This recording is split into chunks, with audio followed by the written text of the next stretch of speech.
हम सबने कभी ना कभी अपनी जिंदगी में कुछ बदलने का फैसला तो किया ही है।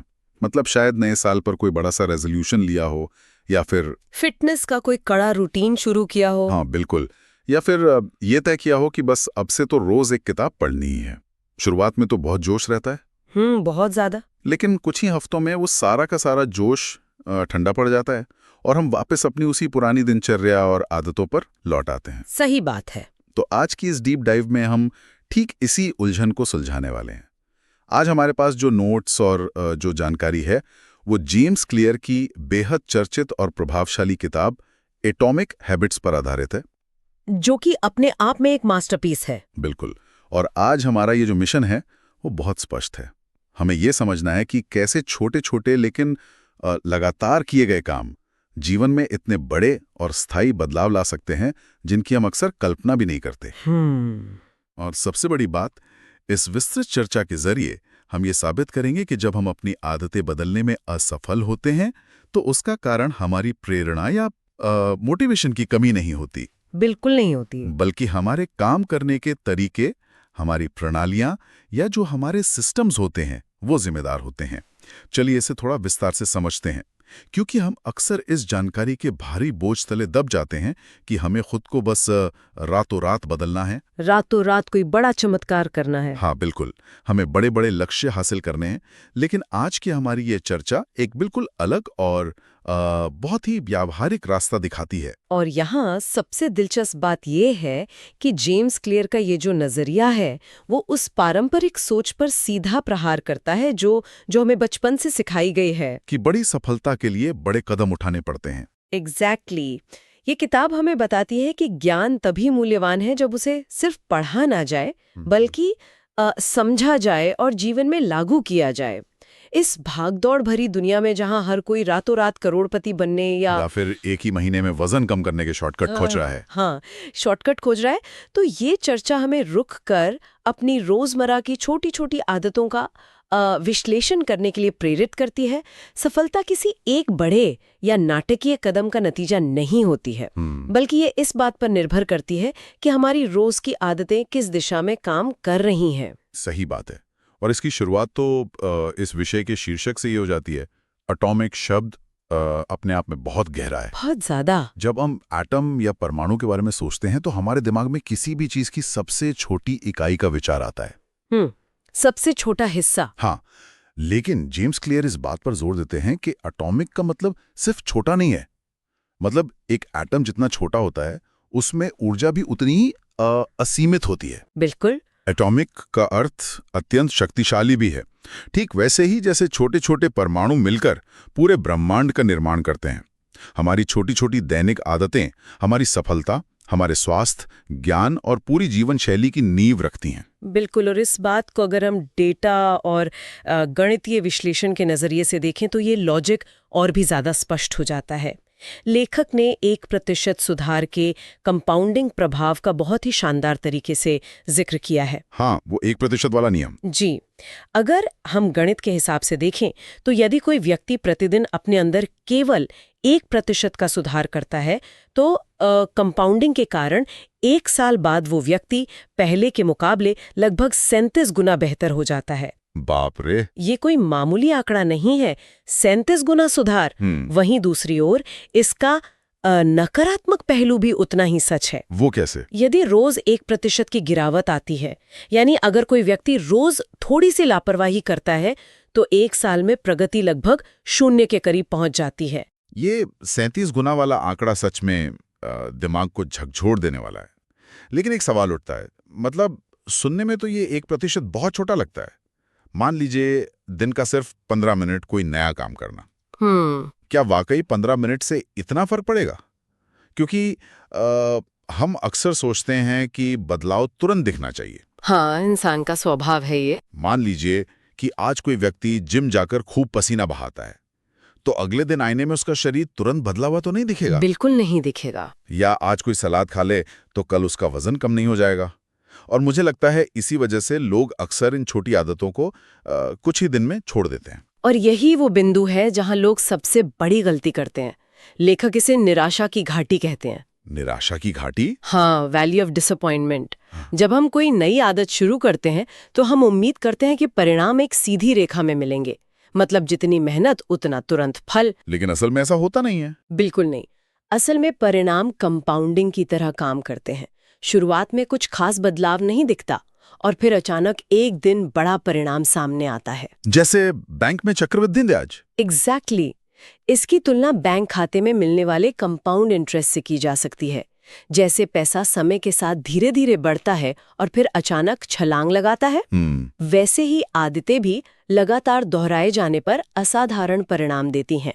रातों रात कोई विशेषज्ञ नहीं बनता, ये सैकड़ों छोटे छोटे निर्णयों का नतीजा होता है। अब यहाँ कहानी एक बहुत ही रोचक मोड़ लेती है, क्योंकि ये पूरी चर्चा इस पारंपरिक सोच को पूरी तरह से चुनौती देती है कि जीवन में सफल होने के लिए सिर्फ लक्ष्य ही सबसे महत्वपूर्ण कारक है। सही कहा। बचपन से हमें यही कहा गया है कि अपने लक्ष्य ऊंचे रखो, लेकिन ये नजरिया कहता है कि लक्ष्यों पर से ध्यान हटा लेना चाहिए। तो क्या हम ये मान ले कि हमें जीवन में कोई गोल सेट ही नहीं करना चाहिए? नहीं नहीं, ऐसा बिल्कुल नहीं है। तो फिर बिना दिशा के आगे कैसे बढ़ेंगे? ये बहुत ही वाजिब सवाल है। जेम्स क्लियर ये नहीं कहते कि लक्ष्य पूरी तरह से बेकार हैं। वे कहते हैं कि लक्ष्य केवल दिशा तय करने के लिए उपयोगी होते हैं, लेकिन वे प्रगति सुनिश्चित नहीं करते हैं। अगर किसी को दिशा मिल गई है तो उसके बाद लक्ष्य को भूलकर अपना पूरा ध्यान सिस्टम यानी अपनी प्रणाली पर लगाना चाहिए। इसमें लक्ष्य आधारित सोच की 3 मुख्य समस्याओं का बहुत ही तार्किक तरीके से उल्लेख किया गया है। कौन सी 3 समस्याएं? पहली समस्या ये है कि सर्वाइवरशिप बायस। हम सिर्फ जीतने वालों को देखते हैं। जीतने वाले और हारने वाले दोनों के लक्ष्य बिल्कुल समान होते हैं। ये तो बहुत गहरी बात है। हाँ, उदाहरण के लिए ओलंपिक में भाग लेने वाला हर एथलीट गोल्ड मेडल जीतना चाहता है। हर नौकरी के इंटरव्यू में बैठा हर उम्मीदवार वो नौकरी चाहता है। बिल्कुल, सब जीतना चाहते हैं। तो अगर सिर्फ लक्ष्य का होना ही सफलता तय करता तो हर कोई जीत जाता। इसका सीधा सा अर्थ ये है कि सफल और असफल लोगों के बीच का अंतर उनका लक्ष्य नहीं होता, बल्कि उनके द्वारा रोज फॉलो किया जाने वाला सिस्टम होता है। ये उदाहरण वाकई आंखें खोलने वाला है। हम हमेशा विजेता के लक्ष्य की तारीफ करते हैं, लेकिन उसकी उन उबाऊ आदतों को नजरअंदाज कर देते हैं जो उसने सालों तक फॉलो की। सही कहा। और दूसरी समस्या क्या है? दूसरी समस्या ये है कि लक्ष्य पूरा होने की खुशी बहुत अस्थायी होती है। हम सोचते हैं कि एक बार वो परीक्षा पास कर ली या वो प्रमोशन मिल गया तो जिंदगी सेट हो जाएगी, जो कि कभी नहीं होती। बिल्कुल। हम अपनी खुशी को भविष्य पर टाल देते हैं। जैसे कोई सोचता है कि जब मेरा वजन 10 किलो कम हो जाएगा तब मैं खुश होंगी। लेकिन जैसे ही वो लक्ष्य हासिल होता है, खुशी बस कुछ दिन या हफ्तों की होती है। और फिर हम अगले लक्ष्य के तनाव में घिर जाते हैं। एग्जैक्टली। और यही हमें तीसरी सबसे बड़ी समस्या की ओर ले जाता है, जिसे यो यो प्रभाव कहा जाता है। और उसे फिट दिखना है। वो महीनों तक बहुत ही स्ट्रिक्ट डाइट फॉलो करेगा, बहुत मेहनत करेगा, लेकिन जैसे ही शादी का दिन बीत जाता है, लक्ष्य पूरा हो गया, अब उसे डाइट फॉलो करने की क्या जरूरत है। वो वापस अपनी पुरानी आदतों पर लौट आता है और वजन फिर से बढ़ जाता है। एकदम सटीक उदाहरण है ये। तो उसका समाधान यही है कि परिणामों के पीछे भागने के बजाय उस प्रक्रिया से प्यार करना सीखना होगा। प्रक्रिया से प्यार करना। हाँ, अगर कोई व्यक्ति रोज 1 घंटा पढ़ने का सिस्टम बना ले तो उसे अच्छे ग्रेड्स की चिंता नहीं करनी पड़ेगी। ग्रेड्स अपने आप आ जाएंगे। बिल्कुल। अगर कोई रोज अच्छा खाना और व्यायाम करने का सिस्टम बना ले तो उसे वजन तौलने की जरूरत नहीं पड़ेगी। सिस्टम सुधरेगा तो परिणाम तो अपने आप ही मिलेंगे। तो इस सब का असल मतलब क्या है? हम इस बदलाव को अपनी रोजमर्रा की जिंदगी में कैसे लागू कर सकते हैं? क्योंकि सिर्फ ये सोच लेना कि मुझे इस सिस्टम पर काम करना है, ये तो काफी नहीं लगता। अंदर से वो प्रेरणा कैसे आएगी? इसके लिए हमें मनोविज्ञान के एक बहुत ही गहरे स्तर पर जाना होगा। इस विश्लेषण में इसे पहचान पर आधारित आदतें या आइडेंटिटी बेस्ड हैबिट्स कहा गया है। यह विचार बदलाव की एक बिल्कुल नई और शक्तिशाली दिशा पेश करता है। वो कैसे? इसका मतलब ये है कि स्थायी बदलाव तब आता है जब हम सिर्फ अपने कार्यों या परिणामों को नहीं, बल्कि अपनी पहचान को ही बदल देते हैं। पहचान को बदलना? पर क्या ये खुद से झूठ बोलने जैसा नहीं है? अगर कोई अनफिट है और वो शीशे के सामने खड़े होकर खुद को फिट बोले, तो क्या सिर्फ बोलने से कुछ होगा? नहीं, ये सिर्फ हवा में बातें करने या खुद को झूठी तसल्ली देने के बारे में नहीं है। ज्यादातर लोग जब बदलाव की कोशिश करते हैं तो वे परिणाम आधारित गोल से शुरुआत करते हैं। वे कहते हैं मुझे सिगरेट छोड़नी है। जब कोई उन्हें सिगरेट ऑफर करता है तो वो कहते हैं नहीं धन्यवाद, मैं सिगरेट छोड़ने की कोशिश कर रहा हूँ। ये तो बहुत सामान्य सी बात लगती है, इसमें गलत क्या है? सुनने में ये सही लगता है, लेकिन वो व्यक्ति अभी भी खुद को एक धूम्रपान करने वाला ही मान रहा है, जो कुछ और बनने की कोशिश कर रहा है। उसकी पहचान अभी भी वही पुरानी है। ओह, अब मैं समझ रहा हूँ। तो पहचान आधारित आदत के हिसाब से उसे क्या कहना चाहिए? उसे कहना चाहिए नहीं धन्यवाद, मैं सिगरेट नहीं पीता। वाह, ये बहुत अलग है। हाँ, ये एक बहुत छोटा सा बदलाव है, लेकिन ये दर्शाता है कि अब उसकी पहचान बदल चुकी है। धूम्रपान करना उसके पुराने जीवन का हिस्सा था, वर्तमान का नहीं। अगर कोई ये मानता है कि वो एक पाठक है, तो वो किताब पढ़ने के लिए खुद से संघर्ष नहीं करेगा, क्योंकि एक पाठक तो किताब पढ़ता ही है। ये उसकी पहचान है। ये बहुत ही सशक्त विचार है। मतलब हर छोटा काम हमारी इस नई पहचान के लिए एक वोट की तरह काम करता है। बिल्कुल, एक वोट की तरह। जब हम रोज एक पन्ना भी पढ़ते हैं तो हम अपनी पाठक होने के पहचान को एक वोट दे रहे होते हैं। जब हम जंक फूड की जगह एक सेब चुनते हैं तो हम अपनी स्वस्थ इंसान की पहचान को वोट देते हैं। सही कहा। जितने ज्यादा वोट, हमारा विश्वास उस नई पहचान पर उतना ही पक्का हो जाता है। ये अंदर से बाहर की ओर होने वाला बदलाव है। बिल्कुल। लेकिन ये सब इतना आसान तो नहीं होता।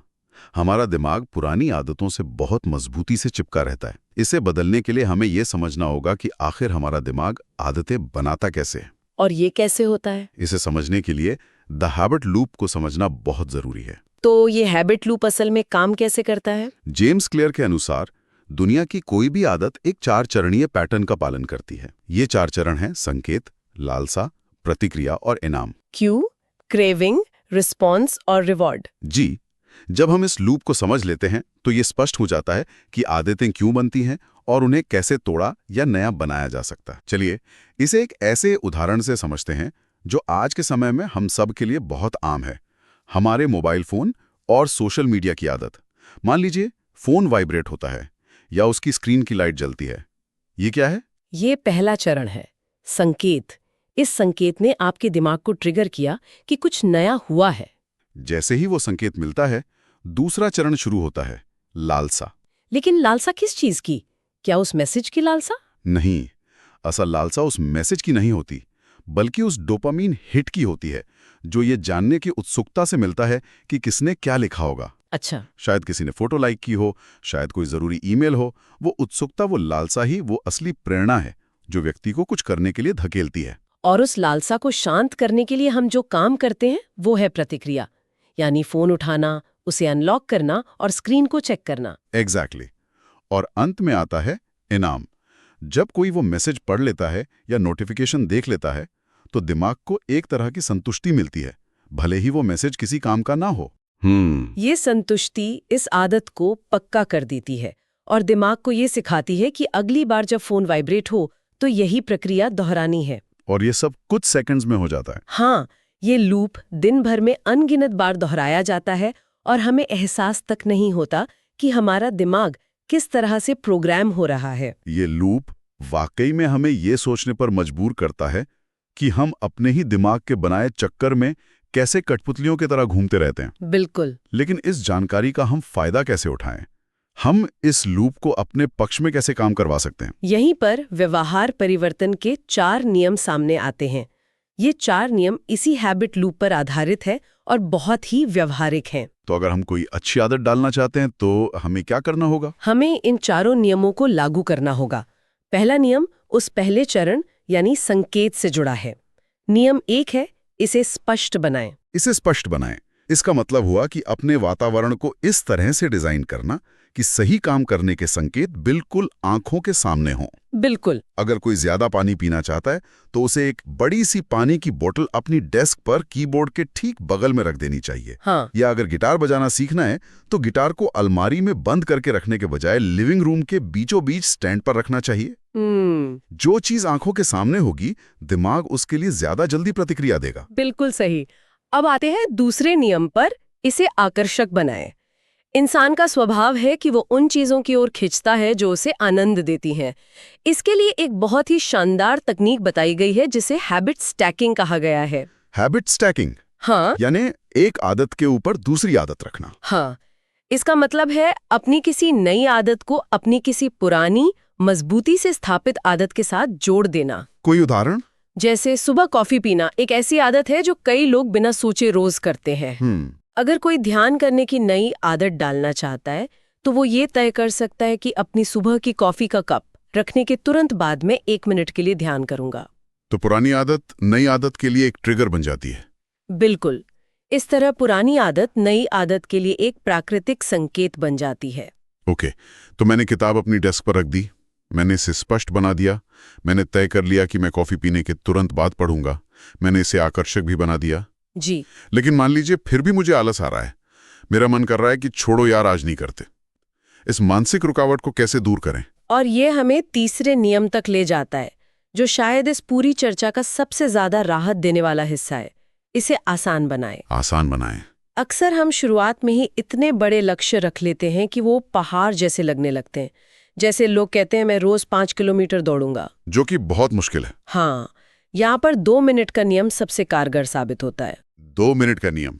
ये नियम कहता है कि किसी भी नई आदत को शुरू करने में 2 मिनट से ज्यादा का समय नहीं लगना चाहिए। बिल्कुल। लेकिन 2 मिनट दौड़ने या 2 मिनट पढ़ने से क्या ही फायदा होगा? ये तो बिल्कुल बेकार लगता है। फायदा उस काम को पूरा करने में नहीं है, फायदा उस आदत को स्थापित करने में है। जेम्स क्लियर कहते हैं कि आप उस आदत को बेहतर नहीं बना सकते जो वजूद में ही नहीं है। बहुत सही बात है। 2 मिनट का नियम मानसिक फ्रिक्शन या प्रतिरोध को तोड़ने के लिए है। अगर किसी को कसरत शुरू करनी है तो उसे 1 घंटे जिम जाने के बारे में सोचना ही नहीं है। तो उसे क्या सोचना चाहिए? उसे सिर्फ योगा मैट बिछाने या बस 1 पुशअप करने का लक्ष्य रखना चाहिए। अगर किताब लिखनी है तो सिर्फ 1 वाक्य लिखना है। अच्छा। तो मकसद सिर्फ उस काम की शुरुआत करना है। जब कोई काम इतना आसान हो कि उसे करने में कोई मानसिक जोर ही ना पड़े तो हम उसे टालते नहीं हैं। एग्जैक्टली। और इंसान का दिमाग ऐसा है कि एक बार जब वो काम शुरू कर देता है तो अक्सर वो 2 मिनट से ज्यादा ही काम कर लेता है।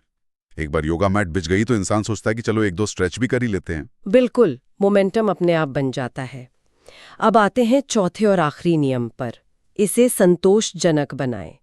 हमारा दिमाग उन व्यवहारों को दोहराना पसंद करता है जिनसे उसे तुरंत कोई इनाम या संतुष्टि मिलती है।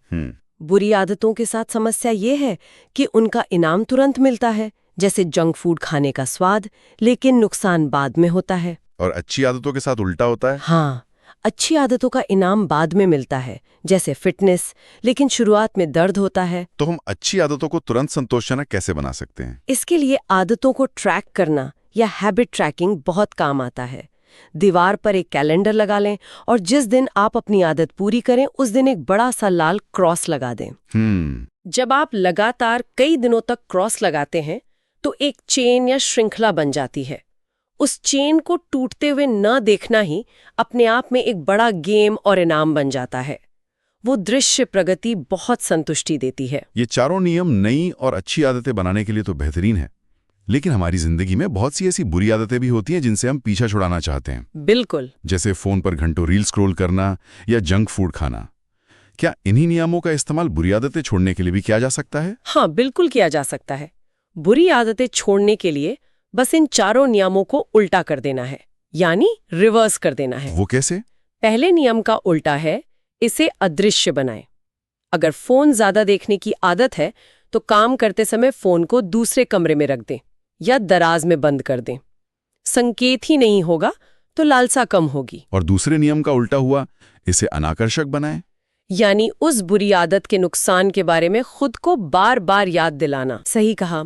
तीसरे नियम का उल्टा है, इसे मुश्किल बनाएं। अगर सोशल मीडिया स्क्रॉल करने की बहुत ज्यादा आदत है तो फोन से उन ऐप्स को डिलीट कर दें। ये तो बहुत मुश्किल काम है। हाँ, लेकिन अगर इस्तेमाल करना ही है तो हर बार वेब ब्राउज़र में जाकर अपना लंबा सा पासवर्ड डालकर लॉगिन करने का नियम बना लें। ये जो थोड़ी सी अतिरिक्त मेहनत या फ्रिक्शन है, ये उस काम को इतना मुश्किल बना देगा कि दिमाग खुद कहेगा छोड़ो, कौन इतनी मेहनत करे। ये बहुत चालाकी भरा तरीका है। और चौथे नियम का उल्टा है, इसे असंतोषजनक बनाएं। बिल्कुल। मतलब अगर कोई वो बुरी आदत दोहराता है तो उसके साथ कोई जुर्माना जोड़ दे। जैसे अपने किसी दोस्त से कह दे कि अगर मैंने आज जंक फूड खाया तो मैं तुम्हें 500 रुपए दूंगा। पैसे का जाना तुरंत एक असंतोषजनक प्रभाव पैदा करेगा। एकदम सही। तो इस तरह इन नियमों को सीधा करके अच्छी आदतें अपनाई जा सकती हैं और उल्टा करके बुरी आदतें छोड़ी जा सकती हैं। ये इन नियमों की सबसे बड़ी ताकत है। ये हमें मोटिवेशन के भरोसे बैठने की बजाय अपने वातावरण और अपनी प्रणालियों का खुद आर्किटेक्ट बना देता है। हम अपने सिस्टम को इस तरह से डिजाइन कर सकते हैं कि सही काम करना सबसे आसान विकल्प बन जाए और गलत काम करना सबसे मुश्किल। तो आज की इस विस्तृत चर्चा को अगर हम समेटना चाहें तो हमारे सामने कुछ बहुत ही शक्तिशाली मोमेंट्स निकल कर आते हैं। जी। सबसे पहला तो यही कि हमें सिर्फ बड़े लक्ष्यों के पीछे भागने के बजाय अपने रोजमर्रा के सिस्टम्स पर ध्यान देना चाहिए। दूसरा वो 1% वाला गणित कि कैसे रोज सिर्फ 1% बेहतर होने से हम 1 साल में 37 गुना बेहतर बन सकते हैं। बिल्कुल। और तीसरा वो जादुई 2 मिनट का नियम जो किसी भी बड़े और डरावने काम की शुरुआत को इतना आसान बना देता है। अगर हम इसे बड़े परिप्रेक्ष्य में देखें तो आज की दुनिया में जहां हर तरफ से सूचनाओं की बाढ़ आ रही है, जहां हमारा ध्यान भटकाने के लिए लाखों चीजें हर सेकंड मौजूद हैं, वहां हमारी सबसे बड़ी जीत किसी एक दिन की बहुत बड़ी छलांग में नहीं है। सही बात है। हमारी असली जीत इस बात में है कि हम कैसे अपनी छोटी छोटी लगभग न के बराबर दिखने वाली आदतों को अपने पक्ष में करते हैं। इस शोर शराबे के बीच जो व्यक्ति अपने सिस्टम और अपनी पहचान पर कायम रहता है, वही लंबी दौड़ का असली खिलाड़ी बनता है। यह बहुत ही शानदार विचार है। इस गहन चर्चा के अंत में हम सभी के सामने एक गहरा सवाल छोड़ना चाहेंगे जिस पर अकेले में विचार करना बहुत दिलचस्प होगा। जी बिल्कुल। अगर हमारी रोजमर्रा की छोटी छोटी आदतें कंपाउंड होकर हमारे भविष्य की पहचान का निर्माण कर रही हैं, तो आज का वो सबसे छोटा और नजरअंदाज किया गया काम कौन सा है जो भविष्य के लिए नकारात्मक ब्याज इकट्ठा कर रहा है? हमारी हर छोटी आदत, हर छोटा फैसला भविष्य के हमारे ही स्वरूप के लिए एक वोट है। बिल्कुल। इस पर जरूर विचार कीजिएगा कि आप या हम सभी किस भविष्य को अपना वोट दे रहे हैं। तो इसी विचार के साथ हम आज की इस विस्तृत चर्चा को यहीं विराम देते हैं। जी। अपनी दैनिक दिनचर्या पर पुनर्विचार करें, अपने सिस्टम्स को मजबूत बनाएं और याद रखें, हर दिन बस 1% बेहतर होना ही अंततः सबसे बड़ी जीत है। आज हमारे साथ इस डीप डाइव में शामिल होने के लिए बहुत बहुत धन्यवाद। लगातार सीखते रहें और आगे बढ़ते रहें।